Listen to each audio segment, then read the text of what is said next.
जय हिंद बच्चों। चलिए इस वीडियो में हम लोग क्लास 10th के लिए प्रश्नावली 5.1 देखेंगे। अर्थमेटिक प्रोग्रेशन समांतर श्रेणी का प्रश्नावली 5.1 देखेंगे। इससे पहले आपके लिए एक बेसिक वीडियो समांतर श्रेणी एपी के लिए आप बेसिक वीडियो अपलोड हो चुका है। यदि आपने इस वीडियो को नहीं देखा है तो सबसे पहले जाकर वीडियो को अवश्य देखिए ताकि आप इस वीडियो को क्या कर सके, समझ सके। चलिए इस वीडियो में हम लोग प्रश्नावली 5.1 का सवाल पहला में 4 सवाल हैं। चारों सवालों को क्या करेंगे, गौर से देखेंगे। आप हमारे साथ बने रहें, आपको अवश्य ही क्या आएगा, समझ आएगा। समझने में थोड़ा सा फोकस कीजिए, यह समझना बहुत बड़ी बात नहीं है। चलिए अगर हम प्रश्नावली 5.1 का पहला सवाल के बारे में बोले तो बोला निम्नलिखित स्थितियों में किन स्थितियों का संबंध संख्याओं की सूची में एपी है और क्यों। आपको कुछ कथन दिया हुआ है, कथन से निकालना है कि कौन एपी है और कौन एपी नहीं है। तो सर एपी होने के लिए हम अभी बता देते हैं। एपी होने के लिए, अगर एपी होना है तो सार्व अंतर डी कॉमन डिफरेंट हर जगह बराबर होना चाहिए। बस अगर सार्व अंतर हर जगह बराबर है तो वो एपी होगा, और सार्व अंतर अगर हर जगह बराबर नहीं है तो वो एपी नहीं होगा है। चलिए सवाल पहला देखिए, बोला प्रत्येक किलोमीटर के बाद टैक्सी का किराया, प्रत्येक किलोमीटर के बाद टैक्सी का किराया, जबकि प्रथम किलोमीटर के लिए किराया 15 रुपया है। बोला है कि प्रथम किलोमीटर का किराया कितना है सर, 15 है। इसके 15 रुपये और प्रत्येक अतिरिक्त किलोमीटर का किराया 8 रुपया है। और प्रत्येक अतिरिक्त का मतलब होता है सर, इसके साथ आप कितना भी जाइएगा आपको प्रत्येक अतिरिक्त किलोमीटर में कितना रुपया देना पड़ेगा, 8 रुपया। अब सवाल बोला है कि क्या ये एपी है, क्या ये एपी है या फिर नहीं है। तो देखिए दिया है, सिंपल सा दिया हुआ है। आपको क्या है सर, दिया है, क्या दिया हुआ है, बोला एक टैक्सी का किराया है, एक टैक्सी का किराया है। और बोला उस टैक्सी के किराए में प्रथम किलोमीटर का किराया, प्रथम किलोमीटर, जो प्रथम किलोमीटर का किराया है वो है सर आपका 15 रुपया है। 15 रुपये मतलब जानते हैं सर, अगर आपने टैक्सी में यहाँ पे एक है आप यहाँ पे टैक्सी में बैठे और गए 1 किलोमीटर, कितना किलोमीटर, 1 किलोमीटर, तो आपको देना पड़ेगा सिर्फ 15 रुपया। कितना रुपया, 15 रुपया। और उसके बाद बोला प्रत्येक अतिरिक्त किलोमीटर का किराया, साथ में ये भी बोला है कि प्रत्येक अतिरिक्त किलोमीटर का किराया, प्रत्येक अतिरिक्त किलोमीटर का किराया। और ये बोला है कि आप इसके सिवा जितना भी अतिरिक्त किलोमीटर जाइएगा, आप इसके सिवा जितना भी क्या जाइएगा सर, अतिरिक्त किलोमीटर जाइएगा, आपको देना होगा 8 रुपया। कितना रुपया, 8 रुपया। तो प्रत्येक अतिरिक्त किलोमीटर का किराया कितना रुपया है, 8 रुपया। आप समझिए, यहाँ पे आप 1 किलोमीटर गए तो 15 रुपये दे दिए, कोई बात नहीं। अगर आपका मन क्या नहीं, हम 2 किलोमीटर जाते हैं, मतलब आपको जरूरत होगा कितना किलोमीटर का, 2 रुपया, 2 किलोमीटर का।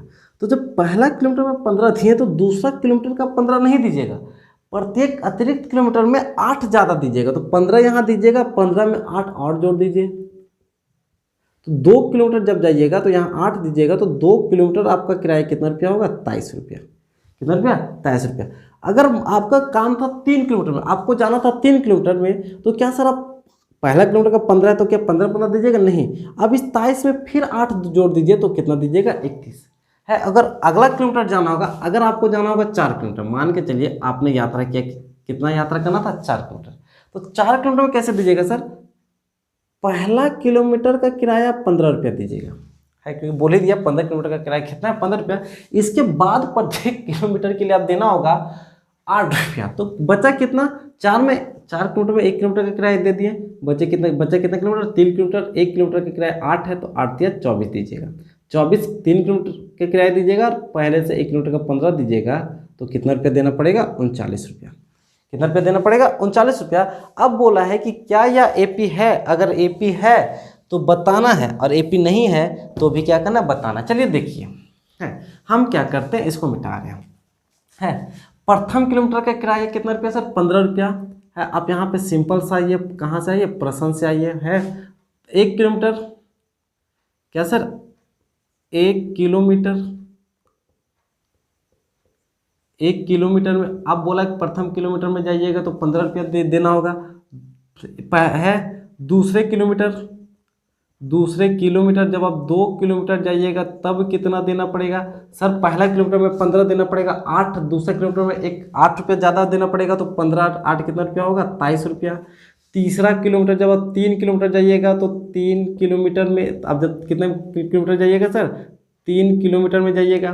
तो सर जब 3 किलोमीटर में आप जाइएगा तो 3 किलोमीटर का किराया कैसे दीजिएगा? अब जब आप यात्रा किए 3 किलोमीटर तो पहला किलोमीटर का किराया अलग दीजिएगा 15 रुपया है। बचा 2 किलोमीटर, तो 1 किलोमीटर का किराया 8 रुपया है, तो 2 किलोमीटर का किराया कितना दीजिएगा? 16। कितना? 16। तो 1 किलोमीटर का 15, 2 किलोमीटर का 16 मिलके कितना रुपया देना होगा? 31 रुपया। जब आप जाइएगा 4 किलोमीटर है, कितना किलोमीटर? 4 किलोमीटर, तो 4 किलोमीटर में 1 किलोमीटर का अलग से दीजिएगा 15 रुपया। बचेगा 3 किलोमीटर, तो 1 किलोमीटर प्रत्येक अतिरिक्त किलोमीटर का किराया 8 रुपया, तो 8 या 24 दीजिएगा कितना रुपया? 39 रुपया है। आप 4 ही तक निकालिए और 4 ही तक में आपको पता चल जाएगा कि एपी है या नहीं है। अगर एपी है तो यहाँ पे एपी लिखिए सबसे पहले, यहाँ पे 15 15 23 23 31 39 है। अब क्या होगा कि इसमें से डी होना चाहिए, सार्व अंतर बराबर होना चाहिए, तभी ये एपी होगा, अन्यथा एपी होने वाला नहीं है। तो ये इस तरीके से सबसे पहले सीरीज लिखाएगा, एपी मत लिख दीजिएगा, क्योंकि जब तक ये क्लियर ना हो कि एपी है तब तक एपी नहीं है। सबसे पहले क्या निकालिए? डी निकालिए। तो डी निकालने का फॉर्मूला बताए थे कि A2 - A1 होगा, एक से काम नहीं चलेगा, 2 निकालना पड़ेगा, A3 - A2 होगा, फिर डी निकाल लीजिए तो क्या होगा? A4 - A3 होगा। डी निकालने का फॉर्मूला होता है अगले पद में पिछले पद को क्या करना? घटा देना। अगर ये सर पहला किलोमीटर गया तो A1 होगा, ये आपका A2 होगा, ये आपका A3 होगा और ये आपका A4 होगा है। पदों की संख्या को ही A1 A2 A3 कहा जाता है। ये पहला पद है इसलिए A1 बोला जाता है, या फिर इसको A भी बोला जाता है। ये दूसरा पद है इसलिए A2 बोला जाता है, ये तीसरा पद है इसलिए A3 बोला जाता है, ये चौथा पद है इसलिए क्या बोला जाता है? A4 बोला जाता है। डी निकालने के लिए अगले पद में पिछले पद को क्या कर दिया जाता है? घटा दिया जाता है। तो यहाँ से अगर डी निकालना होगा तो सिंपल सा बात है, A2 का मान कितना है? 23, तो 23 में घटा दीजिए कितना? 15 है। और सर जब 23 में 15 घटाइएगा तो 8 बचेगा है। यहाँ जब डी निकालना होगा तो A3 का मान कितना? 31 में घटा दीजिए क्या सर? A2 का मान कितना है? 23। और जब 23 में 31 में आप 23 घटाइएगा तो क्या बचेगा? 8 बचेगा। यहाँ जब डी का मान निकालना होगा तो A4 का मान कितना? 39। इसमें घटाइए A3 का मान कितना? 31। तो डी का मान यहाँ से भी क्या होगा? 8 होगा। मतलब डी का मान हर जगह 8 है। इसका मतलब अब यहाँ पे लिखिएगा, आंसर में लिखिएगा या क्या सर? ये एक एपी है। ये जो कथन दिया गया है ये कथन क्या है सर? एक एपी है। क्यों? क्योंकि प्रत्येक किलोमीटर में 8 ही रुपया बढ़ाया जा रहा है। अब जितना एक्स्ट्रा किलोमीटर जाइएगा उतना 8 रुपया आपको क्या करना पड़ेगा? ज़्यादा देना पड़ेगा। तो सर कॉमन डिफरेंट तो 8 रुपया का ही है। जब कॉमन डिफरेंट 8 रुपया का है तो ये स्वाभाविक सी बात है कि ये क्या है सर? एपी है। नहीं समझ आया? एपी होने के लिए आपको कॉमन डिफरेंट ही होना चाहिए बराबर। अगर कॉमन डिफरेंट सार्व अंतर बराबर है, डी बराबर है, तभी वो एपी होगा, और डी यदि बराबर नहीं है तो वो एपी होने वाला नहीं है। उम्मीद है कि आपको ये समझ आया। अगर ये समझ आया तो देखिए सवाल अगला। सवाल दूसरा देखिए क्या बोला किसी बेलन में उपस्थित हवा की मात्रा, जबकि वायु निकालने वाला पंप प्रत्येक बार बेलन की शेष हवा का 1/4 बाहर निकाल देता है। प्रत्येक बार बेलन की हवा का 1/4 क्या करता है? बाहर निकाल देता है। अब इसको 2 तरीके से बना सकते हैं। कितना तरीके से? 2 तरीके से। क्या बोला है सर? एक बोला किसी बेलन में उपस्थित हवा, मान लीजिए यह एक बेलन है, यह है सर एक बेलन है। तो बेलन में हवा होगा, स्वाभाविक बात है। बेलन में क्या है सर? हवा है। तो बोला एक हवा निकालने वाला पंप है, इस बेलन से हवा निकालने वाला क्या है सर? पंप है। वो प्रत्येक बार कितना बार? प्रत्येक बार इस बेलन से 1/4 भाग हवा क्या निकाल देता है? बाहर निकाल देता है। कितना निकाल देता है? 1/4 भाग हवा हर बार इस बेलन से क्या निकाल देता है? बाहर निकाल देता है। तो अब बताना है कि क्या ये एपी है और या एपी नहीं है। हम बताएं, एक बात देखिए, अगर 1/4 भाग निकाल देगा तो बचेगा कितना? तो आप बताइएगा, बचेगा हमेशा 3/4 भाग है। अरे सर 4 में 1 भाग निकाल दे रहा है तो बचेगा कितना? 4 में 3 भाग बचेगा। हाँ चलिए देखो दिया है, अगर दूसरा का दिया है, अगर दूसरी की बात करोगे दिया है तो दिया है क्या दिया हुआ है, प्रत्येक बार, क्या सर, प्रत्येक बार बेलन का 1/4 भाग हवा बाहर निकल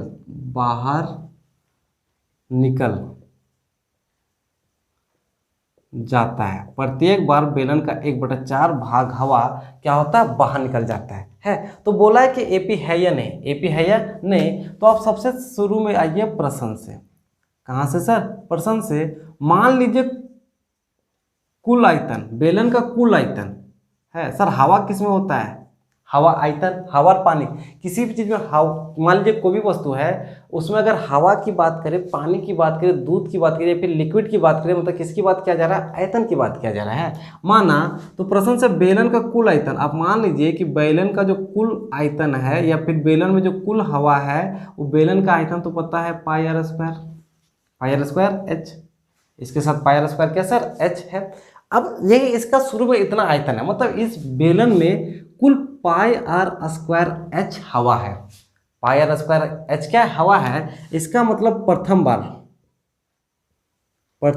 बार जब हवा नहीं निकला तब इसके पास पाई r² h था, पाई r² क्या था सर, h था। तो दूसरा बार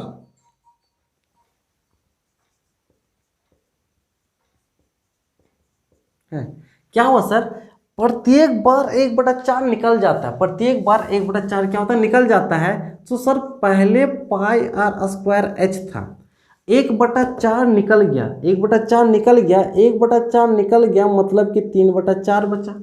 सर 1/4 निकल गया मतलब क्या बचा, 3/4 बचा है। तो दूसरी बार में कितना बचेगा, तो इसको गुना कीजिएगा तो 3πr² h/4 है। सर तीसरा बार, कितना बार, तीसरा बार, अगर वो तीसरा बार जब हवा निकलेगा तो कितना होगा, अब दूसरा बार में इतना ही बचा। सर 1/4 निकल गया तो 3/4 बचा, तो इतना बचा। अब इसका, इसमें कितना निकलेगा, इसका फिर से 1/4 निकलेगा, इसका फिर से क्या निकलेगा, 1/4 निकलेगा। तो बचेगा कितना सर, फिर से इसका 3/4 बचेगा, तो फिर से 3/4। अब इसको गुना कीजिएगा, 3 को 3 से गुना की 3 × 9 पाई r² h, 4 चौके 16 है। अब इसका क्या सर, चौथी बार, क्या सर, चौथी बार। अब चौथी बार हवा कितना बचा सर, ये निकलते जा रहा है, इतना बचते जा रहा है। पहला बार इसके पास इतना हवा था, पहला बार, दूसरी बार जब हुआ तो 1/4 निकल गया, 3/4 बचा तो इतना बचा। तीसरा बार जब इस इतना हवा था, तीसरा बार फिर से 1/4 बचा तो 1/4 निकला, तो फिर से 3/4 इतना बचा। अब चौथी बार में क्या है सर, अब इसके पास इतना हवा है, कितना हवा है, 9 πr² h है। अब इसका फिर से निकलेगा 1/4, और फिर से जब 1/4 निकलेगा तो कितना बचेगा, 3/4 बचेगा है। अब यहाँ से फिर से देखिए, 9 को 3 से गुना कीजिए, 27 πr² h, और 16 चौके 64, 16 चौके 64। अब बताना है क्या एपी है या नहीं, एपी है या नहीं। तो अब क्या कीजिए, इसको एक साथ लिख लीजिए, और एक साथ लिखने के बाद देखिए ये एपी है या नहीं। हम ऊपर वाले को क्या करें, मिटा रहे हैं। ये क्या किए, मिटाएं। हम सिर्फ पहला बार से लेते हैं, कितना था सर, पहला बार था पाई r² h। दूसरा बार जो आया वो दूसरा बार कितना आया, 3πr² h/4। तीसरी बार जो आया वो कितना आया, 9 πr² h/16। और चौथी बार जो आया वो आया 27 πr² h/64। कितना आया, 64। अब बताना ये एपी है या नहीं, एपी है या नहीं। मतलब एपी होने के लिए इसका सार्वंतर बराबर होना चाहिए।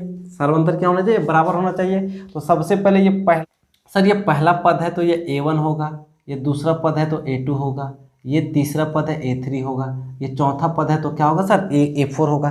सार्वंतर एपी होने के लिए सार्वंतर बराबर होना चाहिए, मतलब d का मान बराबर होता है। d का मान क्या होता है सर, a2 में a1 घटेगा है। तो पहली बार a2 देखिए, a2 क्या है सर, 3πr² h/4 माइनस ये क्या है, πr² h/1 है। घटाइएगा, 4 और 1 का लासा कितना होगा, 4। तिरछा गुना कीजिएगा, इससे इसको इससे गुना कीजिएगा तो 3πr² और 4 को इससे कीजिएगा तो 4πr² है। 3πr² में 4πr² को कीजिएगा तो माइनस का πr² बटा 4 बचेगा है।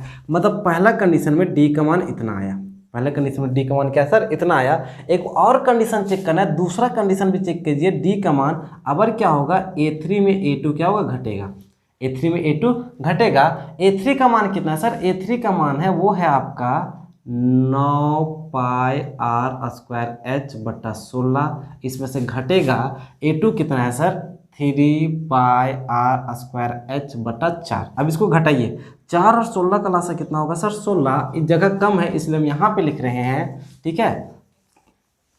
16 और 4 का लासा कितना होगा सर, 16 और 4 का लासा होगा वो 16। अब तिरछा गुना कीजिएगा, 9 और 4 को गुना कीजिएगा तो 36πr², और 16 को 3 से गुना कीजिए तो 16 3 48πr²।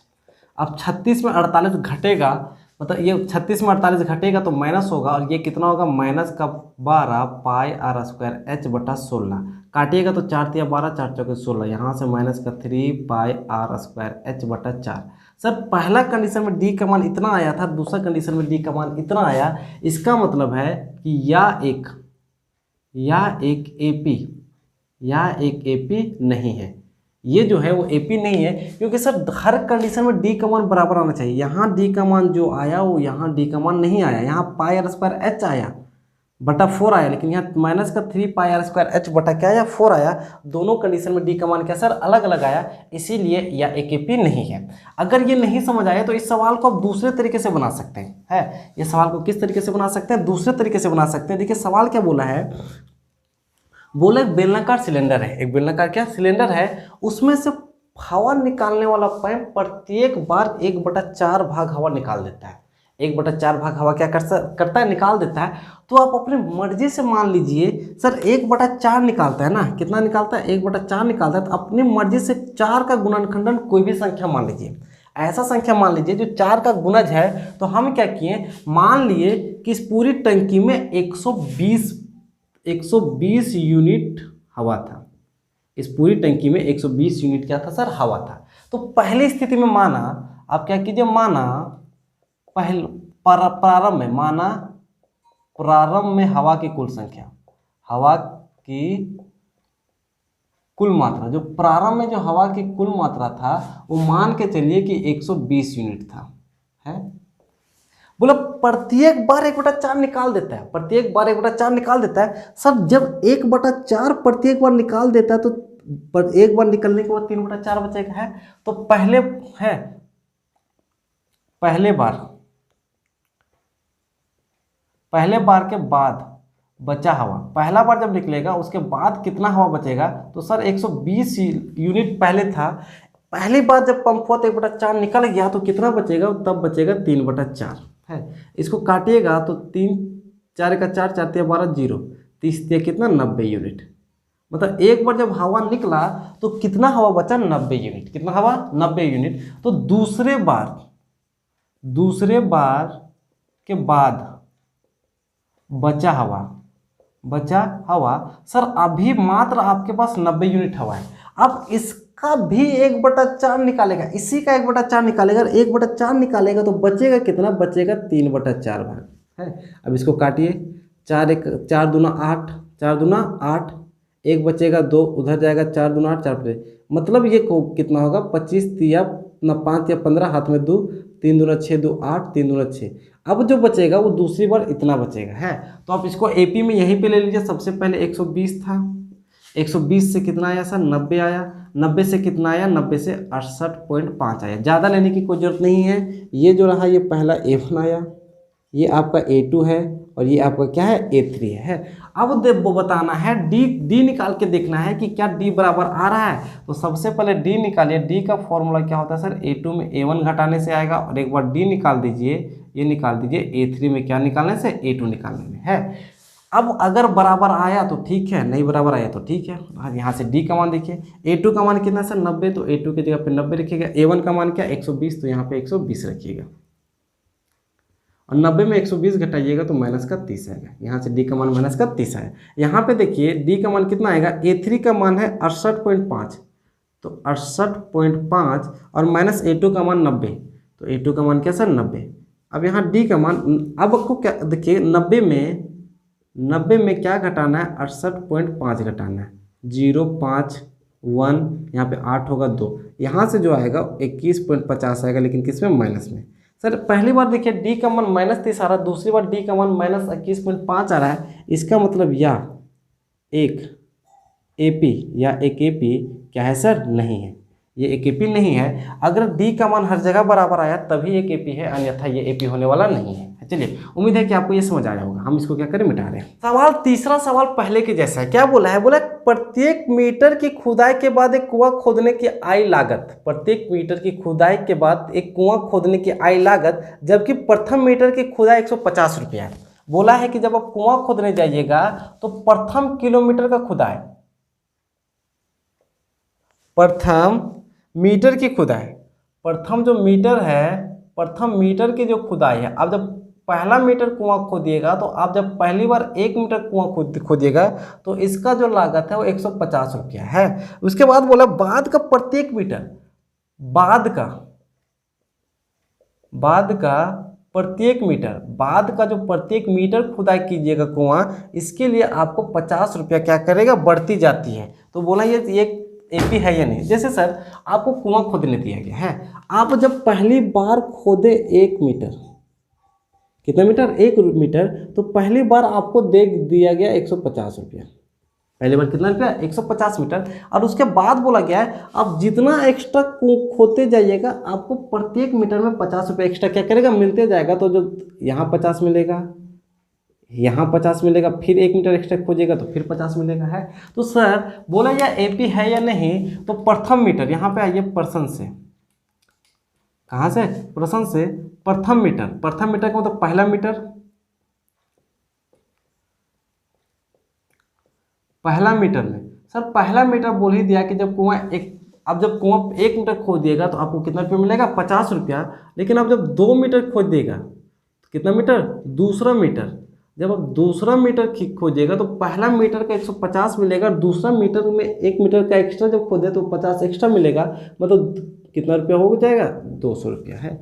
तीसरा मीटर, जब आप तीसरा मीटर खोदिएगा तो सर पहला मीटर का किराया 150 तो है ही है, और पहला मीटर का 150, फिर दूसरा मीटर का 50 और फिर 50, 3 यहाँ तक हुआ तो 50 50 100, और ये कितना सर 250 है। चौथा जब आप 4 मीटर खोदिएगा तो चौथा मीटर, सर चौथा मीटर में देखिए पहला मीटर का 150, 1 मीटर एक्स्ट्रा गया तो 50, फिर 50, फिर 50, यहाँ है तो 150 50 200 250 300, ये कितना 300 रुपया है। अब बोला AP है या नहीं, पहला मीटर में 150, फिर 2 मीटर खोदिएगा तो 200 रुपया हो जाएगा, फिर आपका 250 हो जाएगा, और फिर क्या हो जाएगा 300 हो जाएगा। ये AP है या नहीं, AP में ये पहला पद A1, ये A2, ये A3 और ये क्या A4। AP होने के लिए D निकालना है, D का मान A2 में A1 को घटा दीजिए, और D का मान फिर से A3 में क्या घटा दीजिए, A2 को घटा दीजिए है। अगर ये बराबर हुआ तो AP है, और ये बराबर नहीं है तो AP नहीं है। D निकालने के लिए और कर सकते हैं, A4 में क्या घटा सकते हैं, A3 को घटा सकते हैं। प्रत्येक बार जो D का मान आएगा सर, वो प्रत्येक बार D का मान कितना आएगा, 50। अब घटा के देखिए प्रत्येक बार D का मान कितना आएगा, 50 है, क्योंकि बोल ही दिया है कि प्रत्येक किलोमीटर एक्स्ट्रा खोदने पर आपको कितना रुपया दिया जाएगा, 50 रुपया। इसीलिए लिखिएगा या एक AP है, एक AP है, और ये सिंपल सा क्या होगा आंसर। ऐसे सवालों में जब प्रत्येक एक्स्ट्रा किलोमीटर में बोला जाता है सर प्रत्येक किलोमीटर का एक फिक्स है, तो AP होना स्वाभाविक बात है, क्योंकि प्रत्येक किलोमीटर में जो फिक्स होता है तो कॉमन डिफरेंस सार्वत्रिक अंतर क्या होता है, बराबर होता है। चलिए उम्मीद है कि आपको ये भी समझ आया होगा। ये समझ आया तो सवाल अगला देखिए। चौथा क्या बोला खाते में प्रत्येक वर्ष का मिश्र धन, खाते में प्रत्येक वर्ष का मिश्र धन, जबकि 10,000 रुपया की राशि 8% वार्षिक दर से चक्रवृद्धि ब्याज पर जमा की जाती है। चक्रवृद्धि ब्याज पे क्या की जाती है, जमा की जाती है। सर बोला है कि एक आदमी के अकाउंट में 10,000 है, ठीक है, एक आदमी के अकाउंट में कितना है सर, 10,000 है, और बोला प्रत्येक वर्ष कितना उसका पैसा बढ़ेगा जब बैंक वाला उसको चक्रवृद्धि ब्याज देता है। जब बैंक वाला क्या देता है सर, चक्रवृद्धि ब्याज देता है, वो ब्याज कितना देता है, वो देता है 8%। कितना परसेंट सर? 8%। तो बोला उसके खाते में कितना मिश्रधन होगा, कितना मिश्रधन होगा, तो सर दिया है, यहाँ पे देखिए दिया है सर। जो पैसा आप जमा करते हैं वो पैसा आपका मूलधन कहलाता है, ये बात याद रखिएगा। आप बैंक को जो पैसा दिए वो पैसा आपका क्या कहलाता है? मूलधन कहलाता है। तो दिया हुआ है जो मूलधन है, जो मूलधन है वो बैंक में कितना जमा किया है? वो बैंक में किया 10,000 रुपया है। और जो ब्याज है वो बैंक उसको ब्याज देता है, कितना परसेंट देता है? 8% है। और आपको मिश्रधन ज्ञात करना है, आपको क्या करना है? मिश्रधन ज्ञात करना है। तो मिश्रधन का जो फॉर्मूला होता है वो होता है मूलधन, मिश्रधन का फॉर्मूला होता है मूलधन प्लस ब्याज। मिश्रधन बराबर क्या होता है सर? मूलधन प्लस ब्याज। आप इस फॉर्मूले का उपयोग करके बताना है कि क्या ये एपी है या नहीं है। चलिए ठीक है, तो आइएगा प्रश्न से। कहाँ सर? प्रश्न से। आप सिंपल सा आइए, प्रथम वर्ष का ब्याज, प्रथम वर्ष का ब्याज, प्रथम वर्ष में कितना ब्याज मिला होगा है? वो गया अकाउंट में 10,000 रुपया जमा किया। कितना हजार सर? 10,000 है। तो सर 10,000 का कितना ब्याज मिलता है? 8%। तो उसको पहला साल कितना ब्याज मिला होगा? पहला साल 10,000 का कितना मिला होगा? 8% है। तो सर 10,000 का 8% मिलेगा ना, क्योंकि वो 10,000 पैसा जमा किया है। तो यहाँ पे कितना होगा? 10,000 का मतलब गुना 8, ऊपर से परसेंट हटता है तो आपको पता है कि नीचे 100 होता है। ये 2 जीरो और ये 2 जीरो क्या होगा? कटेगा। 100 को 8 से गुना कीजिएगा तो 800। मतलब जब कोई आदमी अपने बैंक में 10,000 रुपया जमा किया है और उसको चक्रवृद्धि ब्याज पे 8% मिलता है ब्याज, तो पहला वर्ष का ब्याज कितना होगा? 800 है। लेकिन ब्याज 800 उसको बैंक दे रहा है, लेकिन पहला वर्ष के बाद, पहले वर्ष के बाद जो आपका मिश्रधन होगा, पहले वर्ष के बाद जो मिश्रधन होगा, वो मिश्रधन क्या होता है? वो होता है मूलधन प्लस ब्याज। ये मूलधन प्लस क्या? ब्याज। सर उसके खाते में 10,000 था, उसमें से 800 रुपया उसको ब्याज मिला, ये जुड़ेगा तो हो जाएगा 10,800 रुपया। क्या सर? 10,800 रुपया है। अब अगला बार जो मिलेगा दूसरे वर्ष का ब्याज आपका फिर क्या होगा? दूसरे वर्ष का ब्याज। सर चक्रवृद्धि ब्याज में क्या होता है कि जो पहले वर्ष का जो ब्याज जुड़ के जो मिश्रधन बना वही मूलधन बन जाता है और फिर उसी पे ब्याज मिलता है। उसी पे क्या मिलता है? ब्याज मिलता है। लेकिन साधारण ब्याज में आपका शुरुआत का मूलधन है उस पर ब्याज मिलता है। तो दूसरे वर्ष का ब्याज क्या होगा सर? पहला वर्ष वो आदमी 10,000 रुपये जमा किया था है, बैंक में 10,000 जमा किया, उसको पहले वर्ष में 8% का ब्याज मिल गया, 8% का सूद मिल गया। तो 10,000 का 8% सूद मिला, मतलब 800 रुपया सूद मिला है। तो पहले वर्ष के बाद तो उसका मिश्रधन हो जाएगा। वो अकाउंट में 10,000 जमा किया था, 800 का सूद मिला, तो जोड़ के 10,800 होगा। अब इसका 8% मिलेगा, ब्याज जो मिलेगा वो इसका क्या मिलेगा? 8% मिलेगा। तो दूसरे वर्ष का जो ब्याज होगा वो 10,800 का 8% मिलेगा है। अब क्या है सर? 10,800 गुना 8/100, ये 2 कटेगा, 8 8 64, हाथ में 6 है। मतलब दूसरे वर्ष का जो ब्याज होगा वो 864। सर पहले वर्ष उसका ब्याज मिल रहा था 800, लेकिन दूसरे वर्ष उसको ब्याज कितना मिल रहा है? 864 है। तो दूसरे वर्ष के बाद, दूसरे वर्ष के बाद जब दूसरा वर्ष का खत्म हो जाएगा तो उसके बाद जो उसका मूलधन होगा, उसका मूलधन होगा वो क्या होगा सर? इसके अकाउंट में पहले से 10,800 रुपया है, इसमें से जुड़ जाएगा 864 रुपया। जुड़ जाएगा क्या? 864 रुपया। तो 4 6 8 8 16 और 1 है, उसका कितना रुपया हो जाएगा? अब जब 2 साल बाद वो पैसा निकालने जाएगा तो 2 साल बाद वो पैसा निकालेगा 11,664 रुपया, 11,664 रुपया। अब जब आपको एपी करना है तो सर पहला साल उसके अकाउंट में कितना रुपया था? उसके अकाउंट में 10,000 रुपया था है। दूसरा बार उसके अकाउंट में कितना हो गया? 10,800 रुपया हो गया। अगला बार जब वो गया तो 2 साल के बाद उसके अकाउंट में इतना रुपया हो गया है। अब इसी को बताना है कि क्या एपी है या नहीं। सर 3 निकाल लिए ना, काफ़ी है, इतना ही निकाल लिए, तो आप आर भी निकाल सकते हो। इसी में बताना है कि एपी है या नहीं, एपी है या नहीं। तो सर ये तो रहा पहला पद, ये रहा दूसरा पद, और ये रहा क्या सर? तीसरा पद है। सिंपल सा डी निकालिए, 2 ही बार निकालना पड़ेगा। डी निकालने के लिए A2 में A1 को घटा दीजिए, आना चाहिए। फिर डी निकालने के लिए A3 में किसको घटा दीजिए, A2 को घटा दीजिए, है। दोनों जगह डी बराबर होगा तो इसका मतलब ये AP है, और डी बराबर नहीं होगा तो AP नहीं है। यहाँ पे डी का मान कीजिए, A2 का मान कितना है 10,800 माइनस A1 का मान 10 पे कितना, यहाँ से जो डी का मान आएगा, यहाँ से डी का मान आएगा 800, कोई बात नहीं। यहाँ से डी का मान देखिए, यहाँ से जो डी का मान होगा A3 में 11,664, इसका 10 है, कैसे घटा दीजिए, 4, 6, 8 है, कितना आएगा 864। क्या डी का मान दोनों जगह बराबर आया? नहीं, डी का मान 800 आ रहा था, यहाँ पे 864 आ रहा था, इसीलिए लिखिएगा या एक AP, या एक AP नहीं है, या एक AP क्या है सर, नहीं है। और ये सिंपल सा सर आंसर था। सर ये सवाल आपके एग्जाम में नहीं आने वाला है, ठीक है, निश्चित है। आपका समांतर श्रेणी अर्थमेटिक प्रोग्रेशन में एक से एक खतरनाक सवाल है। ये सवाल आपके मेंटल प्रेशर को वैसे जांचने के लिए दिया था। ये सवाल थोड़ा सा टफ बिल्कुल होगा, हम मानते हैं, लेकिन इसके बाद के जितने भी सवाल है वो काफ़ी आसान है। आप क्या कीजिए, इसको अगर आपने इस वीडियो को यहाँ तक देखा तो आप इसका खूबसूरत सा क्या कर लीजिए, नोट्स बना लीजिए। चलिए मिलेंगे नेक्स्ट वीडियो।